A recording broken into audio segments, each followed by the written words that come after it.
biology, and here I am Pulkit Mishra to teach you biology in this way कि आपको वो पढ़ाई लगे ना लेकिन खेल ज्यादा लगे. We are going to conduct everything with real life experiments, with real life examples जहाँ पर required होगा. ठीक है, ये कुछ 3 हफ्ते का ट्रांजिशन, 3 हफ्ते का गैप, बिकॉज थोड़ा बिजी था, यूटी वगैरह आ चुके थे. दैट्स बिकॉज हम लोगों की वीडियो जो थी वो अपलोड नहीं हो पा रही थी. बट जैसे ही मुझे टाइम मिला, I am going to again upload, again make the video for your biology. So don't take any stress, don't take any worry because I am there to help you. Okay. So now our last topic we had ended at the fungi, right? हम लोगों ने fungi complete करना सोचा था एक class में, but because of some lag हम लोग उसको नहीं कंप्लीट कर पाए थे. तो बेसिकली आज की क्लास में हम लोग फंजाई को कंप्लीट करेंगे. लेटर ऑन अगर मुझे लगा कि हाँ सफिशिएंट टाइम हमारे पास है या हमारी वीडियो ज्यादा लॉन्ग नहीं हो रही है, then we will also complete virus and then our biological classification will be completed, right? लेकिन अगर लगता है कि हाँ क्लास जो है वो कुछ ज्यादा लंबी हो रही है, then we will try to monitor it and उसको हम लोग कुछ 2 पार्ट्स में डिवाइड कर लेंगे. इसमें आज का पार्ट में हम लोग सिर्फ फंजाई के classification about the phycomycetes, ascomycetes, basidiomycetes and deuteromycetes के बारे में पढ़ेंगे. एंड लेटर ऑन अगली क्लास में we will talk about virus, viroids and plants, right? वो हमारे टाइम पे डिपेंड करता है. So without wasting much time, let's start with our lecture today. So last class को आप लोग प्लीज देख के आइए.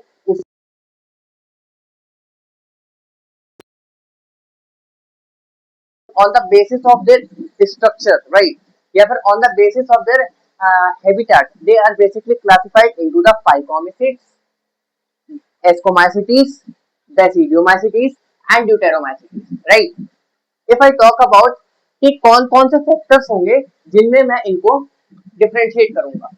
कुछ फैक्टर्स यहाँ पे लिखे हैं और जब ये ओवर हो जाएंगे फैक्टर्स तो इनके बाद में कुछ और फैक्टर्स लिखूंगा जिनमें हम इन सबको कैटेगराइज या फिर डिफरेंशिएट आराम से कर सकते हैं. ठीक है, सबसे पहले let us going on to the phycomycetes. ठीक है, अगर बात करूं जनरल कैरेक्टर्स की, if I talk about general characters, तो फाइकोमाइसीट्स, ठीक है, मैं आपको बिलीव दिलाता हूँ कि वी विल नॉट, हम लोग इसको मेमोराइज नहीं करेंगे, हम लोग इसे रटेंगे नहीं, we will not try to learn it. ठीक है, लोगों को लगता है बायोलॉजी एक ऐसा सब्जेक्ट है जिसको रटा जाता है, दैट्स फॉल्स. ठीक है, अगर आप फील के साथ समझ रहे हैं तो कुछ एक आध चीजें ही होती हैं 90% में, 100% में से कुछ 20 to 30% ऐसी चीजें होती हैं जिसको हम लोगों को रटना पड़ता है, बाकी चीजें हमें समझनी पड़ती हैं. इसमें ट्रिक्स बहुत यूज होती हैं, ट्रिक्स की मदद से आप लोग हर चीज को आराम से क्रैक कर सकते हैं. सबसे पहले अगर मैं फाइकोमाइसीट्स की बात करूं, राइट, 1 मिनट एवरीवन, या यस. सो अगर बात करूं मैं जनरल कैरेक्टर्स की, इन सभी के जनरल कैरेक्टर्स की, सबसे पहले let us going on to the phycomycetes, right. यहाँ पे आपको पी लग रहा है, right? It is P here, why it is not working, या ये पी, राइट? तो यहाँ से आप कह सकते हैं जो फाइकोमाइसीट्स होते हैं ये ऑब्लिगेट पैरासाइट होते हैं. Obligate parasite, they are obligate parasite.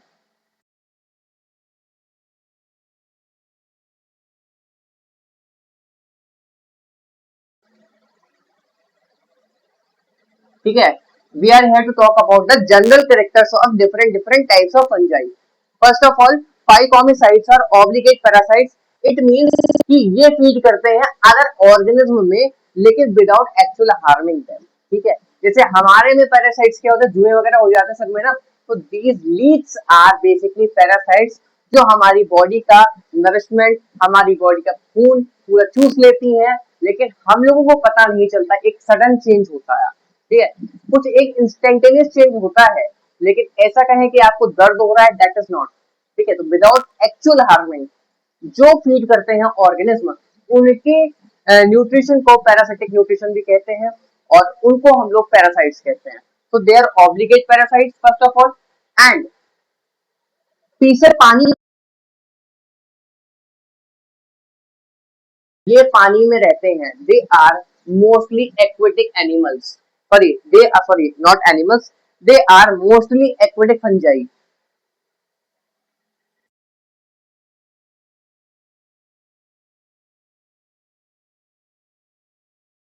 Aquatic fungi. Okay, these are mostly aquatic fungi. अच्छा, एक चीज तो सभी फंजाई में आपको कॉमन दिखेगी, और वो चीज क्या है? वो चीज कुछ इस तरह है कि जितने भी फंगस होती है, मैं चाहे उनको क्लासिफाई कर रहा हूँ या फिर नॉर्मल, आप लोग इतना तो जानते ही होंगे फंगस के बारे में कि अगर आपका कुछ खाना वगैरह बच जाता है एंड आप उसको कहीं पे रख देते हैं, after few days, after a day, आप लोग देखते हैं, जैसा मैंने आपको बताया था स्टार्टिंग के लेक्चर में, कि फंजाई आर ऑल्सो कॉस्मोपॉलिटन। मतलब जैसे बैक्टीरिया हर जगह पाया जाता है, वैसे ही फंगस हर जगह पाई जाती है। लेकिन इसेंशियली फंगस की ग्रोथ जो होती है वो वार्म और ह्यूमिड क्लाइमेट में होती है। नमी वाले क्लाइमेट में या फिर जहां पर ज्यादा हॉट टेम्परेचर रहता है वहां पर इसका पैदावार ज्यादा होती है। ठीक है, ये जो होती है फंगस जो होती है ज्यादा पैदा कहाँ पे होती है? जहां पे बेसिकली वार्म या फिर ह्यूमिड क्लाइमेट होता है। For example, let us take an example. अगर मैं बात करूं कि आप लोग बेसिकली किसी खाने के पदार्थ को फ्रिज में रख दें, तो आप लोग देखेंगे वो सड़ेगा गलेगा नहीं कुछ एक टाइम पीरियड के लिए, क्योंकि एक कूल टेम्परेचर में या फिर लो प्रेशर में बेसिकली, सॉरी, या फिर एक कूल टेम्परेचर में बेसिकली क्या होता है, फंगस ग्रो नहीं करती है। लेकिन अगर वहीं मैं कहूँ हाई टेम्परेचर में, तो फंगस बहुत आसानी से ग्रो कर सकती है। Let us take an example again.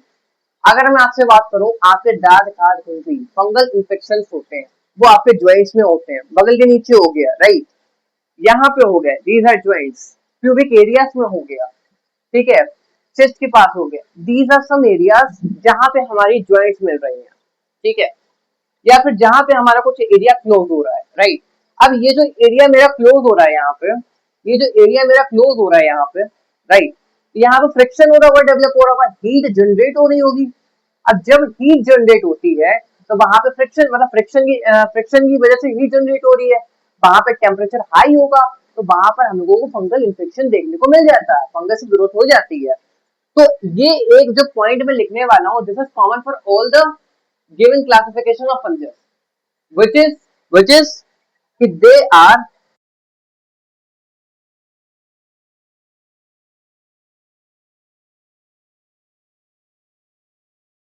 warm and humid region,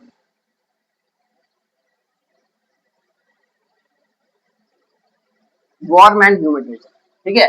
they are obligate parasites, mostly aquatic and warm and humid region में ही रहते हैं, ठीक है एवरीवन, ओके।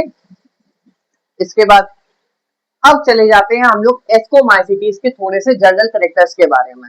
मैं ऐसे इसको हॉरिजॉन्टली कवर करता जाऊंगा, एक करेक्टर एक का उठाऊंगा तो एक करेक्टर दूसरे का उठाऊंगा, okay. So this will make कि हम लोग आसानी से इंटरकनेक्ट कर सकते हैं हर एक पॉइंट को, ठीक है। मैं आपको ट्रिक से साथ में सब बता रहा हूँ, तो बहुत इंपॉर्टेंट है आप लोगों को हर एक चीज सुनना।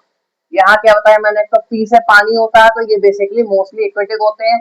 पी से पैरासाइट होता है, तो दे आर ऑब्लिगेट पैरासाइट, और ये तो सबको पता होता है कि they are basically live in warm and humid region. जब फंगस है, सेप्रोफिटिक न्यूट्रिशन होगा, ये तो नॉर्मल चीज है जो आपको पता होगी, ठीक है, ये लिखने की मुझे जरूरत नहीं है कि they basically show the saprophytic mode of nutrition, we are very aware about it, we are now in higher classes. तो इतना हम लोग पढ़ के आए हैं कि हम लोगों को इतना पता है कि फंगस वगैरह जो होते हैं ये basically saprophytic mode of nutrition show करते हैं।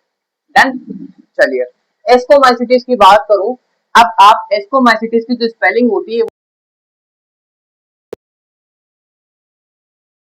उल्टा सा कर दो, ठीक है, नॉट उल्टा सा, बेसिकली इसको थोड़ा सा उलट पुलट कर दो। इसका मतलब A C C, right, this is A S सी।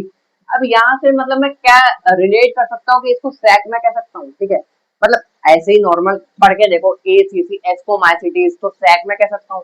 तो they are basically sac fungi, they are sac fungi, बोरी,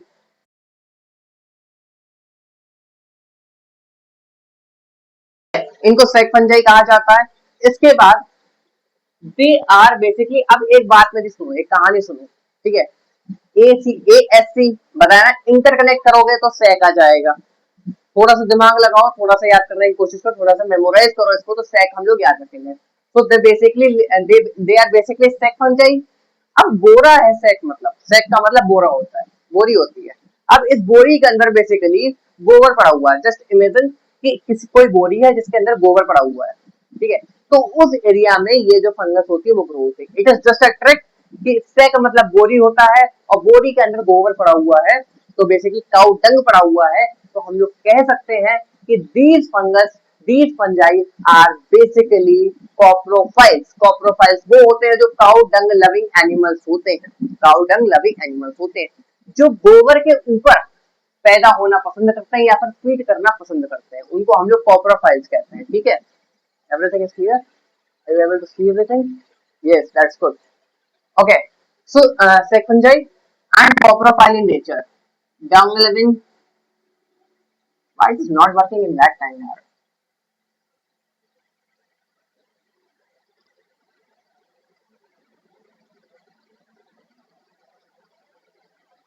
Dung loving. Okay, dung loving. और भी कैसे कोप्रोफाइल। कोप्रोफाइल का मतलब होता है वो चीजें जो गोबर पसंद करती हैं। ठीक है, द थिंग जो गोबर बेसिकली फीड करती है, गोबर पे पसंद करती है रहना वगैरह, उनको हम लोग कोप्रोफाइल्स कहते हैं। ठीक है, तो समझ में आई मेरी कहानी? ए एस सी से थोड़ा इंटरकनेक्ट करोगे, सैक आ जाएगा। सैक मतलब बोरी होता है, बोरी के अंदर गोबर होता है। ठीक है, लेट अस इमेजिन कि बोरी के अंदर गोबर है और ये जो फंगस है बेसिकली बोरी के ऊपर ग्रो कर रही है, सॉरी गोबर के ऊपर ग्रो कर रही है। ठीक है, तो sac fungi, dung loving and coprophile similar. यहाँ पर भी वॉर्म एंड ह्यूमिड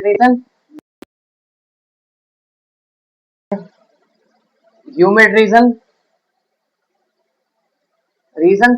ठीक है, एक और चीज लिख लो, they are minute decomposer. Minute decomposer, इसका मतलब यहाँ पर ये है डिकम्पोजर्स कौन होते हैं? डिकम्पोजर्स वो होते हैं, वो टाइप ऑफ एनिमल्स, वो टाइप ऑफ फंजाई होते हैं, वो टाइप ऑफ ऑर्गेनिज्म होते हैं जो बेसिकली ऑर्गेनिक कंपाउंड को इनऑर्गेनिक कंपाउंड में कन्वर्ट करते हैं। ओके, समझ में आया? जो बेसिकली ऑर्गेनिक कंपाउंड को इनऑर्गेनिक कंपाउंड में कन्वर्ट करते हैं। लाइक सपोज मैं अगर कह रहा हूँ आपसे कि एक पेड़ की छाल गिर पड़ी, ठीक है, तो वहां पे कुछ डिकम्पोजर्स होंगे जो बेसिकली उसको अपने एंजाइम से, उनके पास एंजाइम्स होते हैं, उनको अपने एंजाइम से बेसिकली कंट्रोल करके with the help of their enzymes वो उसको इस तरह से डिकम्पोज कर देंगे। ठीक है, मिट्टी के अंदर घुला देंगे या फिर हमारी एरिया को साफ कर देंगे। तो they are well known for their work. ठीक है, इनको बेसिकली हम लोग वर्कर्स भी कहते हैं। ठीक है, ये ह्यूमन हेल्पर होते हैं भाई, जैसे ह्यूमन हेल्पर होते हैं ना, जो सुबह साफ सफाई करने वाले आते हैं। ठीक है, सिमिलरली ये भी काम करते हैं, ये हमारे एरिया को, जंगल वगैरह के एरिया को साफ करते हैं। ठीक है, ये माइन्यूट डिकम्पोजर है, मतलब डिकम्पोजर्स तो है लेकिन इनका लिमिटेड वर्क बहुत होता है। ये इतने कोई हाईफाई डिकम्पोजर नहीं है, ये है माइन्यूट डिकम्पोजर्स। ठीक है, तो they these are basically the minute decomposers. Okay everyone, ठीक है। इसके बाद लेट अस टॉक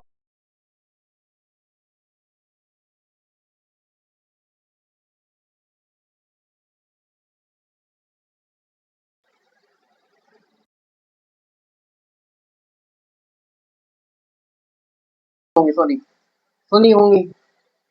ठीक है, मशरूम है फर्स्ट मूव।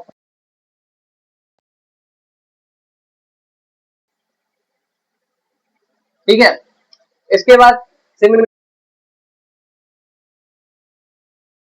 मशरूम आता है। ठीक है, अब मशरूम जो होता है वो एक्सट्रीम फ्रेगमेंटेशन शो करता है।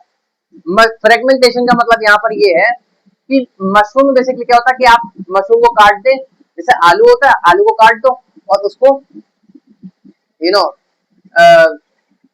वही सॉइल में अगर गड़ा दें हम लोग, तो हम लोग क्या देखेंगे कि वो अपने वेजिटेटिव पार्ट से ग्रो करेगा। सिमिलरली ये जो आपका मशरूम होता है, इट शोज एक्सट्रीम फ्रेगमेंटेशन। ठीक है, इट शो एक्सट्रीम फ्रेगमेंटेशन। लिखते रहो मेरी बातें, बहुत तरक्की करोगे। Mushroom shows extreme fragmentation.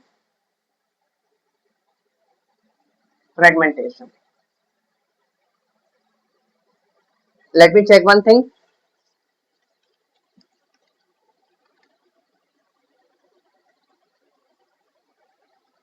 Okay, yeah, mushroom shows extreme fragmentation.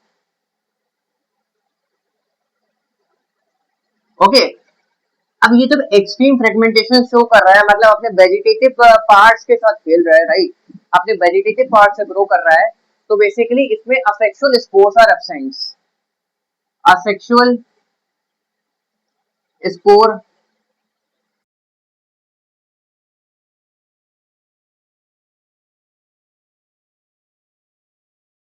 एसिडियोमाइसिटीज। Okay everyone. इसके बाद ड्यूटेरोमाइसिटीज के बारे में थोड़ा सा आपको बता देता हूँ कि ये डिकम्पोजर्स होते हैं बेसिकली।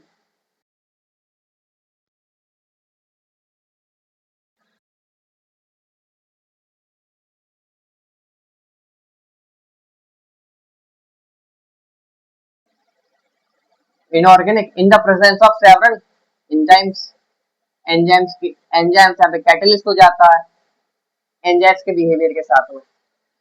डिकम्पोजर है ऑर्गेनिक ऑर्गेनिक चीजों को बेसिकली इनऑर्गेनिक चीजों में कन्वर्ट कर देते हैं, ठीक है।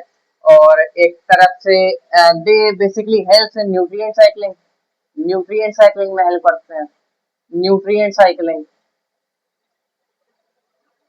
ये हो गए हमारे जनरल कैरेक्टर्स, ठीक है, हर चीज के बारे में। एक बार रिवर्स करवा दूं, चलो। मैं कह रहा हूँ पी से फाइकोमेसाइट्स, ठीक है। पी से होता है पानी, तो ये रहते हैं एक्वेटिक होते हैं, ये पानी में ज्यादातर रहते हैं। देयर ऑब्लिगेट पैरासाइट, पी से होता है फाइकोमेसाइट्स और ये भी होते हैं पैरासाइट्स, ठीक है।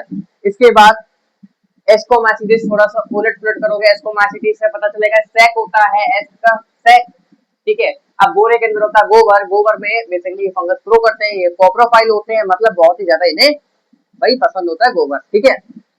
गवर्नमेंट ह्यूमिड रीजन में ये तो हर का ये मतलब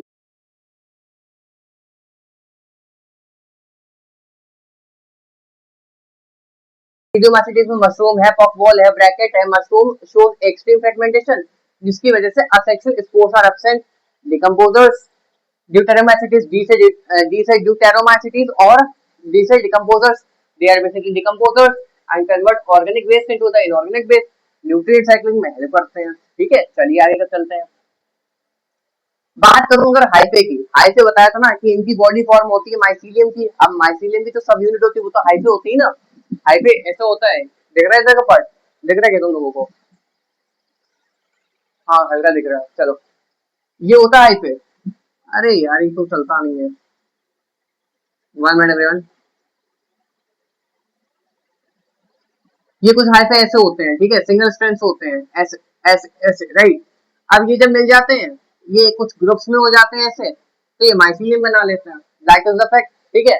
माइसीलियम क्या, group of hyphae is known as mycelium. तो हाइफे क्या होता है इनके अंदर वो देखते हैं हम लोग सबसे पहले, ठीक है।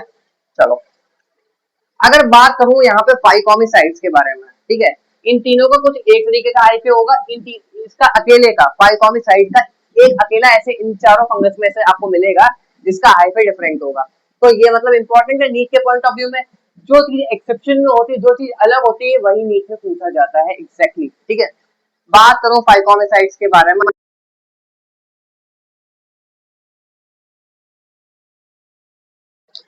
यहाँ पे असेप्टेड सीनोसिटिक, पहले लिख लेता फिर बताता हूँ आपको पूरी।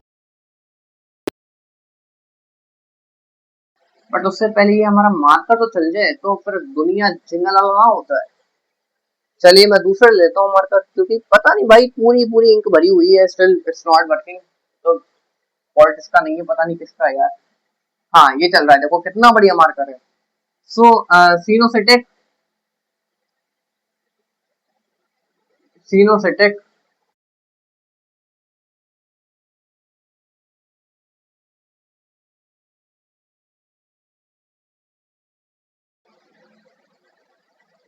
न्यूक्लिएटेड, अंडरलाइन, अंडरलाइन, अंडरलाइन, ठीक है। यहाँ पे भी लिख देता हूँ असीनोसिटिक,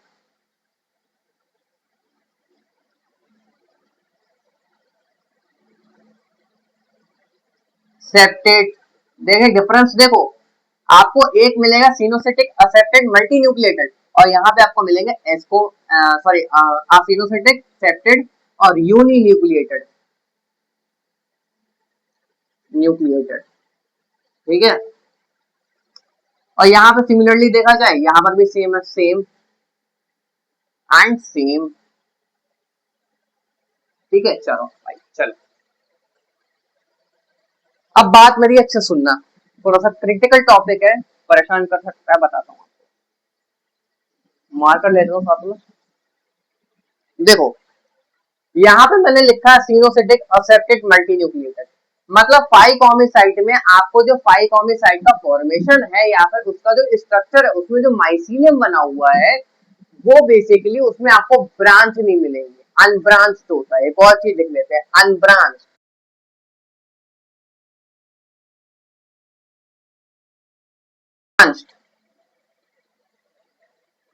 और इसकी तरह ये लोग भी सेम सेम, ठीक है। तो यहाँ पे बेसिकली आपको जो हाइफे मिलेगा वो कुछ ऐसा मिलेगा।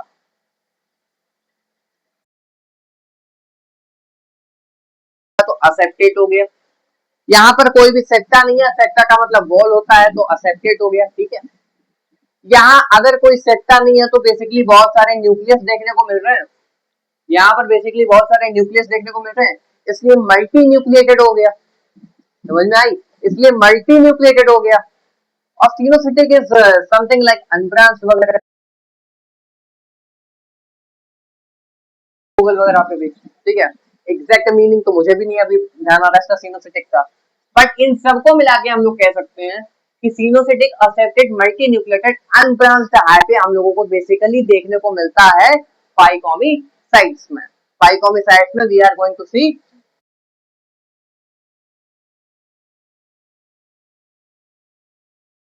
कई बार पूछा जाता है।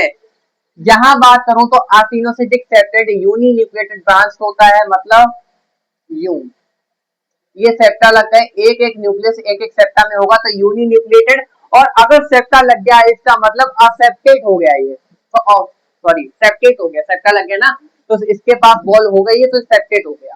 सिमिलर फॉर दिस, ऐसा बनेगा, एंड फॉर दिस, ठीक है। तो यहाँ पे आपको सेप्टस मिलेंगे, यहाँ पे आपको सेप्टा मिलेगा, यहाँ पे आपको सेप्टा मिलेगा, यहाँ पे आपको uni nucleated.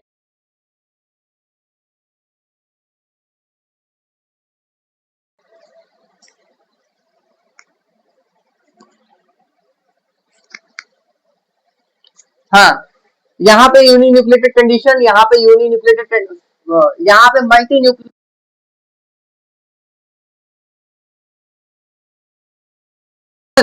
Are you getting my point? ठीक है, चलो आगे चलते हैं भैया। बात करूं बात करूं अगर डाइकैरोफेज के बारे में। अब माइक को मैं हाथ में ले लिया हूँ, मुझे डर है कि कहीं माइक बंद ना हो जाए और हमारी क्लास की ऐसी तैसी ना लग जाए, कहीं हम लोग का कुछ और ना हो जाए, ठीक है। तो बेसिकली डाइकैरोफेज की तरफ चलते हैं। अब डाइकैरोफेज में आपको बता चुका हूँ कि अगर मैं बात करूं सेक्सुअल रिप्रोडक्शन इन फंगस की, अगर बात करूं मैं आपको सेक्सुअल रिप्रोडक्शन इन फंगस की, तो उसमें हम लोग एक बात जानते हैं कि प्लाज्मोगामी कैरियोगामी होता है ना, पर मियोसिस होता है। लेकिन एक केस मैंने आपको लास्ट क्लास में आप लोग पढ़ चुके हैं, फिर से रिकॉग्नाइज करवा देता हूँ कि प्लाज्मोगामी फ्यूजन ऑफ प्रोटोप्लाज्म होता है दो फंगस के बीच में, कैरियोगामी में फ्यूजन ऑफ न्यूक्लियस होता है। लेकिन प्लाज्मोगामी के बाद अगर ऐसी स्टेज आ जाए जहां पे हमें दो फंगस के न्यूक्लियस देखने को मिल जाए कैरियोगामी से पहले, तो उस कंडीशन को हम लोग डाइकैरियोफेज कहते हैं। यूजुअली क्या होता है, यूजुअली होता है कि प्लाज्मोगामी के बाद इंस्टेंटेनियस कैरियोगामी हो जाता है। कैरियोगामी समथिंग कि जहां पर बेसिकली न्यूक्लियस का फ्यूजन हो जाता है, तो हमें देखने को ही नहीं मिलता है। लेकिन इन केस ऑफ एस्कोमाइसिटीज और बेसिडियोमाइसिटीज के केस में हम लोगों को डाइकैरियोफेज देखने को मिलता है। इसका मतलब प्लाज्मोगामी के बाद बेसिकली हम लोगों को डाइकैरियोफेज देखने को मिलता है, और उसके बाद ही हमारा कैरियोगामी होता है, फिर मियोसिस हो जाता है। Done everyone? ठीक है, we are getting our point. तो डाइकैरियोफेज जो होता है वो एस्कोमाइसिटीज और बेसिडियोमाइसिटीज में ही प्रेजेंट होता है, ठीक है। मैं आपकी ऐसे लिख देता हूँ, absent absent present present absent, ठीक है, समझ में आ गया। तो डाइकैरियोफेज जो है वो आपको बेसिडियोमाइसिटीज और एस्कोमाइसिटीज में देखने को मिलता है। बता भी दिया मैंने आपको क्या होता है, बताया ना मैंने आपको कि प्लाज्मोगामी होता है बेसिकली पहले।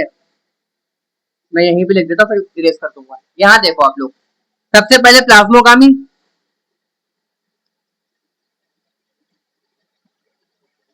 ठीक है। उसके बाद जब डाइकैरियोफेज हो जाए, मतलब दोनों के न्यूक्लियस देखने को मिले, और उसके बाद हमें अगर कैरियोगामी होता है, मतलब न्यूक्लियस का फ्यूजन होता है, और फिर मियोसिस,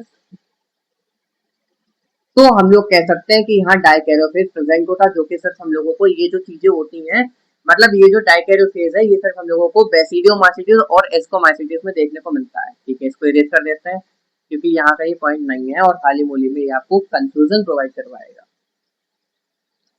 वाह, खून खून हो गया,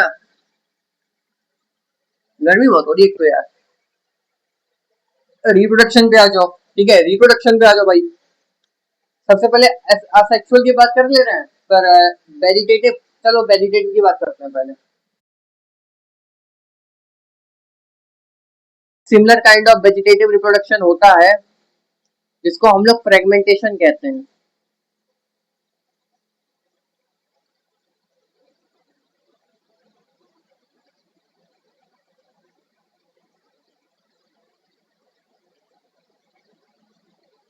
ठीक है, वेजिटेटिव रिप्रोडक्शन जो होता है, इनमें एक सिमिलर काइंड का, ये जितने भी आपको फंगस दिख रहा है, इनमें एक similar kind of vegetative reproduction होता है जिसको हम लोग फ्रेगमेंटेशन कहते हैं। फ्रेगमेंटेशन, फ्रेगमेंटेशन यहाँ भी लिख देते हैं थोड़ा ऊपर करके। फ्रेगमेंटेशन, फ्रेगमेंटेशन, फ्रेगमेंटेशन,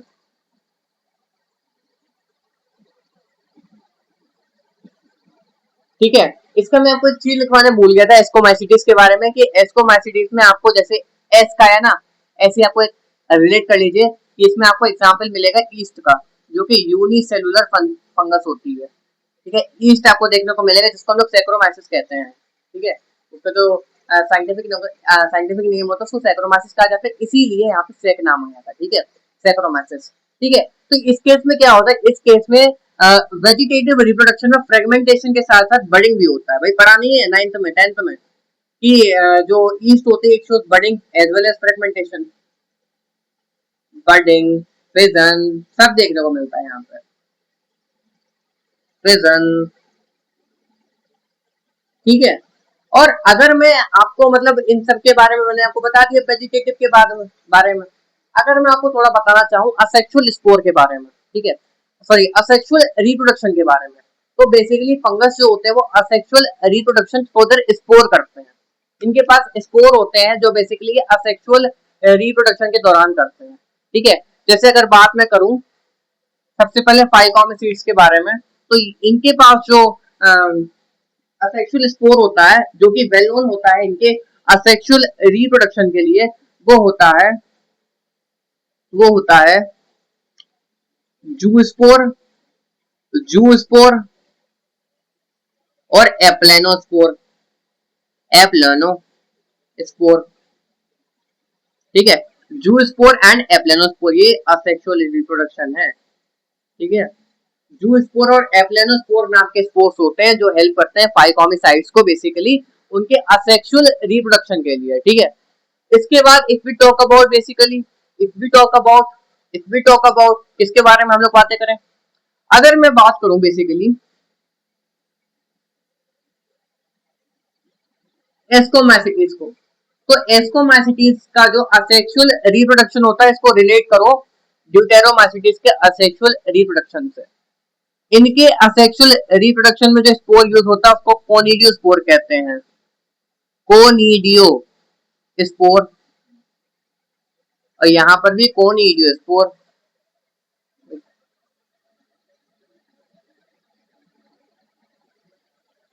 कोनिडियो स्पोर, ठीक है। अब बीच में बता हम लोगों का बेसिडियोमाइसिटीज पहले ही लिख दिया है मैंने, मुझ पे क्लेम मत करना, पहले ही लिख दिया है कि असेक्सुअल स्पोर्स आर एब्सेंट, लिख रहे हो क्या तुम्हारा मास्टर है, लिख दिया पहले ही कि असेक्सुअल स्पोर्स आर एब्सेंट, हाँ तो फिर ठीक तो है, यहाँ पर एब्सेंट है, एब्सेंट असेक्सुअल स्पोर्स,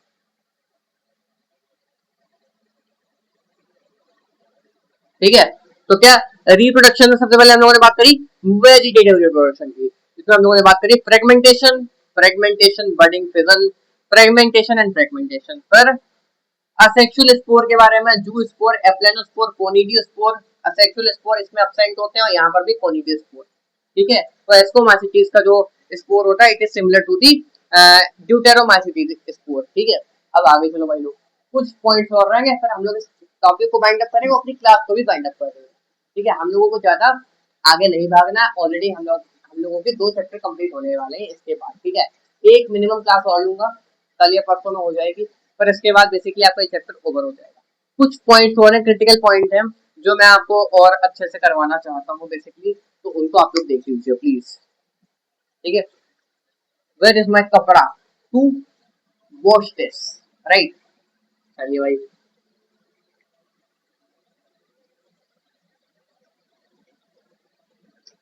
ये उतार लेना, ठीक है तुम लोग। कैसा मास्टर है, पहले लिखवाता है फिर मिटाता है, वाह।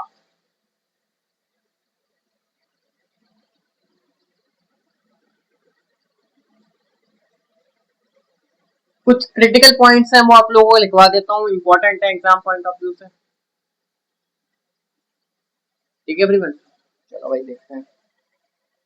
देखो, इसको सूखने दो यार पहले 2 मिनट पर ना, फिर जो मार्कर है वो रखेगा। देखो, आप लोगों को जिस लैंग्वेज में ये चाहिए है, बेसिकली इंग्लिश और हिंदी में या फिर गंवार भाषा में, लेट मी इन्फॉर्म, मैं कोई भी भाषा आपके लिए बोल सकता हूँ, मतलब इन तीनों में से। आई ऑल्सो नो गाँव वाली भाषाएं। ठीक है। मुझे पसंद है वो काफी। ठीक है, कोई बात नहीं, बाद में देखते हैं इसके बारे में। अगर बात करूं यहाँ पे मैं सेक्सुअल रिप्रोडक्शन के बारे में, उससे पहले एक बात ध्यान से सुनो मेरी, कुछ ट्रिक समझ लो या फिर कुछ भी समझ लो, लेकिन इंपॉर्टेंट है। अभी आप लोगों ने स्पोर पढ़े थे, कोनिडियो स्पोर है, जू स्पोर है, एप्लेनो स्पोर है, इनके बारे में पढ़ा था। ठीक है। एक बात बता दूं, अगर किसी भी स्पोर का नाम ए से जेड, ए या फिर जेड से स्टार्ट हो रहा है तो वो एंडोस्पोर होगा, मतलब वो अंदर होगा स्पोर। और अगर एक्सेप्ट ए टू जेड है तो उसको हम लोग एक्सोस्पोर कहेंगे। ओके, चलो ये ध्यान रखना अपनी बातों में। लास्ट पॉइंट हमारा है सेक्सुअल रिप्रोडक्शन के बारे में, और फॉर एग्जाम्पल है, most important example, sexual reproduction. देखो भाई, बात करूं अगर मैं सेक्सुअल रिप्रोडक्शन के बारे में, तो basically you came to know बेटा, you came to know everyone, you came to know everyone, कि यहाँ पे होता है जाइगोस्पोर या फिर oospore, जाइगोस्पोर और oospore। ठीक है, जो कि सेक्सुअल रिप्रोडक्शन में हेल्प करता है। अब oospore का मेन नाम तो जाइगोस्पोर है, जो कि जेड से स्टार्ट होता है। तो ये हमारे जेड, ए से जेड वाले जो होते हैं स्पोर, वो बेसिकली एंडोस्पोर कहलाते हैं, एंडोस्पोर। ठीक है, समझ में आया। अब इधर आ जाओ एस्कोमाइसिटीज में। एस्कोमाइसिटीज में सेक्सुअल रिप्रोडक्शन बेसिकली जो होता है वो एस्कोस्पोर से होता है, एस्कोस्पोर से, जैसा इसका नाम वैसा है इसका काम। एस्कोस्पोर मतलब इसके जो स्पोर होते हैं वो इसके नाम पर ही पड़ा है, एस्कोस्पोर से होता है। अब एस्कोस्पोर ए से स्टार्ट हुआ, मतलब ये भी जो होगा आपका वो हो जाएगा क्या, एंडोस्पोर। कितना अच्छे से रिलेट करके बता रहा हूँ आपको हर चीज, एंडोस्पोर। इनका स्ट्रक्चर अगर मैं बनाना चाहूँ तो ये जो स्पोर होंगे अंदर होंगे, इनके अंदर स्पोर्स हैं, ये स्पोर्स हैं, ये एस्कस हो गया, सॉरी एस्कोकार्प हो गया, मतलब फ्रूटिंग बॉडी हो गई।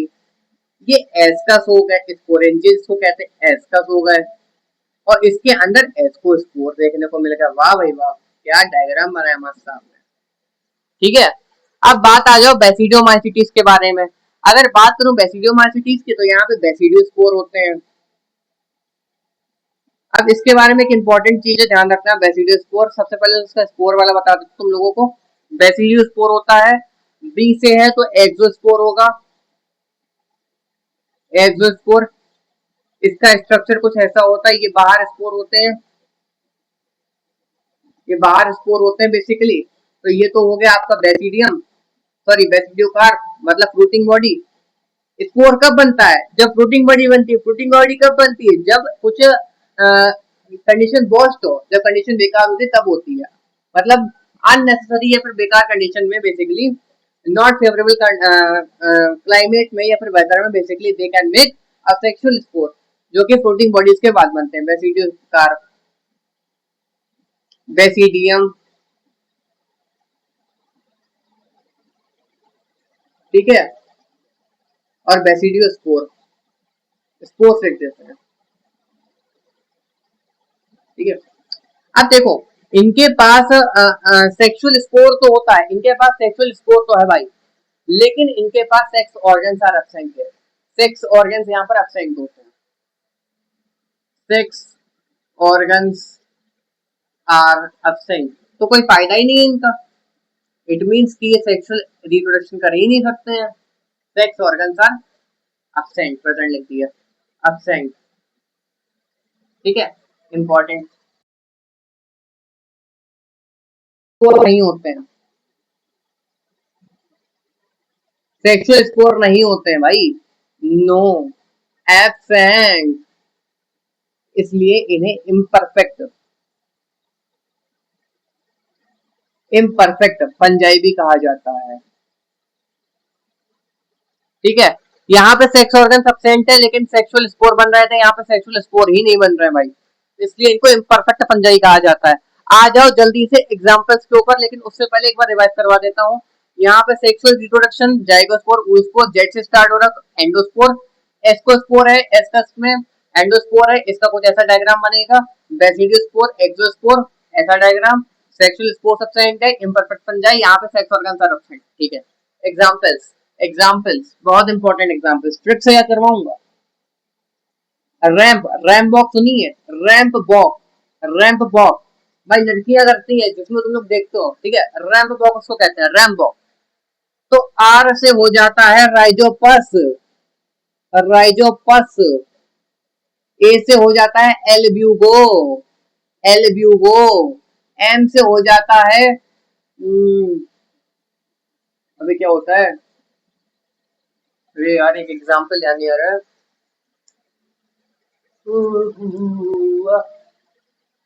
म्यूकर, म्यूकर, या म्यूकर। और पी तो मैंने इसलिए लिखा है क्योंकि पी से पाइकोमिसाइड्स, पाइकोमिसाइड्स, ठीक है। तो रैंप से आप लोग इसके एग्जांपल याद कर सकते हो, राइजोपस एल्ब्यूको, वही जो बेसिकली आपके वीट में डस्टिंग कर रही थी, ठीक है, राइजोपस एल्ब्यूको, म्यूकर, एस्कोमैसिडिस के एग्जांपल। नासा, नासा तो जाना चाहते होगे ना तुम लोग, इन कर्म ही नहीं है तुम लोगों के ऐसे, नासा, दूर दूर, नासा, लेकिन इस नासा की स्पेलिंग यहाँ तुम जा सकते हो, नासा। एन से न्यूरोस्पोरा, बहुत इंपॉर्टेंट है, ड्रोजोफिला कहा जाता है इसे। ए से एस्पेरिगलस, सी से क्लेवाइसेप्स। एनसीईआरटी खोल के बैठो, हर एक एग्जाम्पल लिखा हुआ है, ठीक है। न्यूरोस्पोरा, एस्पेरिगलस और क्लेवाइसेप्स। बेसिडियोमाइसीट्स की अगर बात करो तो यहाँ पे आप लोगों के एग्जाम्पल आ जाते हैं, उस्टिलागो, ठीक है, और देखने दो यार एग्जाम्पल ऐसे, लेट मी सी वंस, कहीं छूट ना जाए आप लोगों का, इसलिए देखना पड़ता है। नाका हो गया, क्लेवाइसेप्स हो गया, एस्पेरिगलस हो गया, न्यूरोस्पोरा हो गया, ठीक है। इसके बाद मशरूम, ओस्टिलागो एंड पक्सीनिया, अच्छा हाँ, मशरूम भी भूल गया मैं, मशरूम ऐसे बता दिया था मैंने, मशरूम और पक्सीनिया, वही पक्सीनिया ग्रामिनिस्टेटी की होती है, तो पक्सीनिया यही तो है, इसी का एग्जाम्पल है, जो बेसिकली आपकी पोएसी फैमिली को बर्बाद कर देती है, इतनी बीमारियां उसमें करती है, ये होती है पैरासिटिक बेटा, ठीक है। ड्यूटेरोमाइसिटिस में अल्टरनेरिया, अल्टरनेरिया ट्राइकोडर्मा, ठीक है, दो एग्जाम्पल याद कर लो बहुत है। एक और एग्जाम्पल दे रखा होगा एनसीईआरटी में, ध्यान में 3 है, देख लेना एक एग्जाम्पल, ठीक है। अब एक बात सुनो, ये जो न्यूरोस्पोरा होता है इस पे कई बार क्वेश्चन आ जाता है न्यूरोस्पोरा के बारे में। इसको ड्रोसोफिला ऑफ प्लांट किंगडम कहा जाता है। क्यों कहा जाता है मैं इसको अगली क्लास में बताता हूँ। ड्रोसोफिला ऑफ प्लांट किंगडम, और इसका यूज मतलब साइंस लैब वगैरह में बहुत होता है, ठीक है। तो ये कुछ ट्रिक्स है, इनसे याद कर सकते हो आप लोग बेसिकली एग्जाम्पल के बारे में। तो आज की क्लास यहीं तक गाइस, हम लोगों ने अपने फंगस को क्रैक कर लिया है आज, और लास्ट क्लास बचेगी हमारी जिसमें हम लोग वायरस वायरोट्राइन को अपना पूरा कंप्लीट करेंगे, एंड इसके बाद हमारा biological classification will be and. So I hope आप लोगों को आज की क्लास अच्छी लगी होगी and you basically enjoy today's class, और मेरा हेयर लुक भी अच्छा लगा होगा। तो अगर लगा है तो please let me know in comment section, और बताइएगा जैसा भी आपको हो, कुछ सुधार करना हो तो let me inform, I will do my best, I will do my very best, ठीक है। Thank you everyone.